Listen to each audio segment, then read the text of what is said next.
Hello student. स्वागत है आप सभी का हमारे एक न्यू वीडियो में। अगर आप सभी का 10 मार्च के दिन चित्रकला का पेपर है तो यह वीडियो आपके लिए काफी महत्वपूर्ण होने वाला है। अगर आप भी चाहते हैं कि चित्रकला के पेपर में अच्छा से अच्छा नंबर लेकर के आए तो यह वीडियो को आप लोग अंत तक देखिएगा। इस वीडियो में मैं आप सबको बहुविकल्पी प्रश्न कराने वाला हूं जो कि काफी महत्वपूर्ण होते हैं और 20 में 20 आप लेकर के आएंगे, ये मेरा गारंटी है। ठीक है, देखिए सबसे पहले आप लोगों को दो ठो मिलेगा। देखिएगा, जो आपका पेपर रहेगा ना, पेपर तीन खंडों में विभक्त रहेगा। क खंडों में? तीन खंडों में विभक्त रहेगा। पहला देखिएगा, खंड क, खंड ग और खंड ग, यानी कि क ख ग तीन खंडों में विभक्त रहेगा। तीनों खंडों को आपको हल करना है। पहला खंड में आपको 20 देखिएगा, आलेखन आलेखन कला से 20 बहुविकल्पी रहेगा और प्राविधिक कला से भी 20 आपको बहुविकल्पी प्रश्न रहेंगे। दोनों को आप लोगों को नहीं करना है, किसी एक को ही करना होगा। अगर आप लोग कर रहे हैं कि बहुविकल्पी प्रश्न कर रहे हैं, अगर आलेखन कर रहे हैं तो आलेखन वाला 20 को 20 करना है।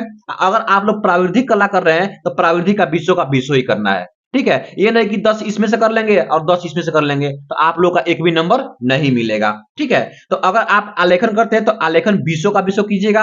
अगर आप लोग प्राविधिक कला करते हैं तो प्राविधिक का 20 कीजिएगा। ठीक है, तो आइए हम इस वीडियो में आपको प्राविधिक कला का 20 भी बहुविकल्पी मोस्ट इंपोर्टेंट कराने वाला हूं, जो कि आप लोग को पेपर में यही मिलेगा। ठीक है, तो आइए देखिएगा, यहाँ पे हम यहां से क्वेश्चन लिए। देखिए, ये आपका प्राविधिक कला का है। कहां का है? प्राविधिक कला का है। और कैसे हल करना देखिएगा। कह रहा है कि निम्नलिखित प्रत्येक बहुविकल्पी के 4 विकल्पों में से एक एक सही उत्तर चुनिए, यानी कि एक आपका सही है, उसको आपको टिक लगाना होगा ओएमआर शीट पे। ठीक है, देखिए पहला क्वेश्चन कह रहा है कि समबाहु त्रिभुज का प्रत्येक कोण कितने अंश का होता है। तो समबाहु त्रिभुज का आपका प्रत्येक कोण 60 अंश का होता है। तो ऑप्शन नंबर ए आपका बिल्कुल क्या हो जाएगा? राइट हो जाएगा, यानी सही हो जाएगा।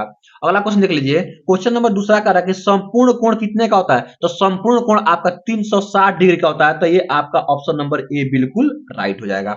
ठीक है, अगला क्वेश्चन देखिएगा। क्वेश्चन नंबर 3 है कि समकोण कितने अंश का होता है, यानी समकोण कितने का होता है। तो 90 डिग्री का है। बिल्कुल आसान प्रश्न है आपके लिए। तो 90 डिग्री का पहला ही आपका आंसर सही हो जाएगा।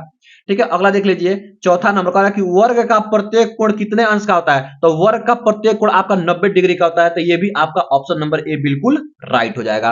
अगला देखिएगा, पांचवा नंबर क्वेश्चन देखिएगा। कह रहा है पांचवा नंबर कि एक वर्ग के आंतरिक कोणों का योगफल कितना होता है। तो एक वर्ग के 4 कोण होते हैं। चारों कोण कितना होता है? चारों कोण आपका 90 डिग्री का होता है। तो चारों से क्या कर देंगे? गुणा कर देंगे, जोड़ देंगे 90-90, तो आपका 360 डिग्री हो जाएगा। तो आपका ऑप्शन नंबर ए में ही 360 डिग्री है, ये बिल्कुल राइट हो जाएगा। ठीक है, अगला देख लीजिए। क्वेश्चन नंबर ये 6 देखिएगा।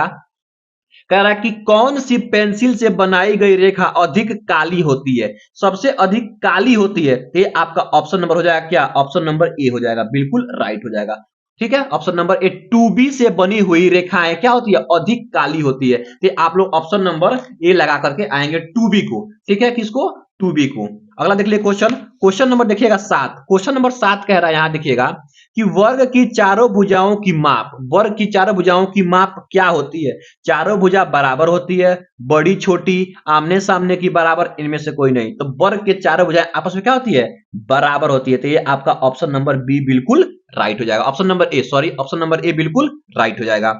ये देखिएगा 8वां नंबर कह रहा है कि मापनी में पहले बड़े मुख्य मुख्य भाग लिखा जाता है। मापनी मतलब आपका स्केल। तो स्केल में शुरू कहां से होता है? तो आपका जीरो से होता है शुरू। तो ये आपका ऑप्शन नंबर ए बिल्कुल राइट हो जाएगा। ठीक है, आगे देखिएगा। यहाँ पे क्वेश्चन नंबर 9 देख लीजिए।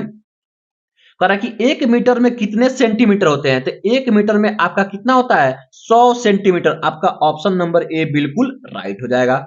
आगे देखिएगा, कह रहा है कि वृत्त का आकार कैसे होता है। तो वृत्त का आकार देखिएगा, ये है कि ये है कि ये है। ये तो आपका ये वर्ग का है, ये आपका त्रिभुज का है, ये आपका वृत्त का है।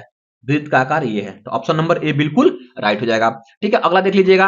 अगला यहाँ पे कह रहा है कि इनमें से कौन सा आकार आयताकार है, यानी कि इसमें आयताकार, ये आपका वर्ग का है, ये आपका वृत्त का है, ये आपका त्रिभुज का है। ऑप्शन नंबर सी आपका क्या है? आयताकार है। ये हो जाएगा आयताकार। ठीक है, अगला देखिए। कह रहा है कि इनमें से कौन सा आकार त्रिभुजाकार है। देखिएगा, यही आपका ऑप्शन नंबर पहला ही क्या है? त्रिभुजाकार है। ये आपका वर्ग है, ये आपका क्या है? वृत्त है, और इनमें से कोई नहीं। तो ऑप्शन नंबर ए बिल्कुल क्या हो जाएगा? आपका राइट हो जाएगा। अगला क्वेश्चन देखिएगा आप। ये आपका अगला क्वेश्चन दिया गया है, क्वेश्चन नंबर 13। क्वेश्चन नंबर 13 का रहा इसमें कि रेखा किसे कहते हैं। पहला आपका ऑप्शन है कि दो बिंदुओं के बीच की दूरी, सीधी रेखा, तीन बिंदुओं के बीच की दूरी, इनमें से कोई नहीं। तो ये आपका बिल्कुल गलत, ये भी बिल्कुल गलत और ये भी बिल्कुल गलत। आपका ऑप्शन नंबर ए हो जाएगा। दो बिंदुओं के बीच की दूरी को क्या बोलते हैं? रेखा बोलते हैं। तो ऑप्शन नंबर ए बिल्कुल राइट हो जाएगा। अगला देखिए, निम्नलिखित में से कौन एक अधिक कोण है? यानी कि अधिक कोण की परिभाषा पूछ रहा है। तो अधिक कोण क्या होता है कि 90 डिग्री से अधिक और 180 डिग्री से क्या होता है? कम होता है। ये आपका ऑप्शन नंबर ए ही बिल्कुल क्या हो जाएगा? राइट हो जाएगा। तो ये आपका ऑप्शन नंबर ए आपका सही हो जाएगा। ठीक है, अगला क्वेश्चन देखिए 15 नंबर।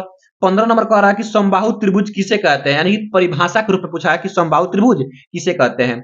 इसके तीनों भुजाओं के अंतःकोण बराबर होते हैं, इसकी तीनों भुजाएं छोटी बड़ी होती है, आमने सामने की भुजा बराबर होती है, इनमें से कोई नहीं। तो आपका ये भी गलत है, ये भी गलत है और ये भी गलत है। आपका ऑप्शन नंबर ए ही बिल्कुल राइट हो जाएगा। क्या कि इनके इसके तीनों भुजाओं के अंतःकोण क्या होते हैं? बराबर होते हैं। अगला देखिएगा, क्वेश्चन नंबर देखिए यहाँ पे 16 कह रहा है कि 180 के कोण को क्या कहते हैं? तो 180 को कोण को हम लोग सरल कोण या ऋजु कोण कहते हैं। क्या कहते हैं? सरल कोण या ऋजु कोण कहते हैं। अगला देख लीजिएगा, यहाँ पे 17 नंबर देखिए, कह रहा है कि वर्ग, वर्ग किसे कहते हैं? यानी कि वर्ग की परिभाषा पूछा है। देखिएगा, जिसकी चारों भुजाएं बराबर होती हैं। हाँ बिल्कुल होती हैं, ये पहला ही सही हो जाएगा आपका। जिसकी चारों भुजाएं क्या होती है? आपस में बराबर होती है। तो ये सही हो जाएगा। अगला क्वेश्चन देखिएगा, 17 नंबर हो गया आपका। 18 नंबर देखिए अब, क्वेश्चन नंबर देखिएगा 18। क्वेश्चन नंबर 18 कह रहा है कि एक डेसीमीटर में कितने सेंटीमीटर होते हैं? तो मैं आपसे बता दूं कि एक डेसीमीटर में आपका 10 सेंटीमीटर होता है। कितना होता है? 10 सेंटीमीटर। तो ऑप्शन नंबर ए ही बिल्कुल क्या हो जाएगा? राइट हो जाएगा। अब देखिए अगला क्वेश्चन देखिएगा, अगला क्वेश्चन कह रहा है आपका यहाँ पे 19 नंबर कह रहा है कि 1 मीटर में कितने डेसीमीटर होता है? तो 1 मीटर में आपका 10 डेसीमीटर। तो आपका ऑप्शन नंबर क्या हो जाएगा? 10 बिल्कुल राइट हो जाएगा। यानी कि ऑप्शन नंबर ए बिल्कुल राइट हो जाएगा। अगला देख लीजिए यहाँ पे 20 नंबर का है, कौन सी पेंसिल से बनी रेखाएं हल्की होती है? तो कौन से पेंसिल से? तो आपका ये 2H से, किससे? 2H से बनी हुई रेखाएं बिल्कुल हल्की होती है। ठीक है, तो यह 20 क्वेश्चन में आप सबको बता दूं, मोस्ट इंपोर्टेंट क्वेश्चन यही पेपर में आता है हर साल। इसको आप लोग तैयार करके जाएंगे, आपको 20 में 20 मिलेगा। आई होप, मैं आशा करता हूं कि आप लोगों को वीडियो बहुत ही अच्छा लगा होगा। अगर वीडियो अच्छा लगा तो वीडियो को लाइक कर दीजिए और चैनल पर नए हैं तो चैनल को सब्सक्राइब कर लीजिए।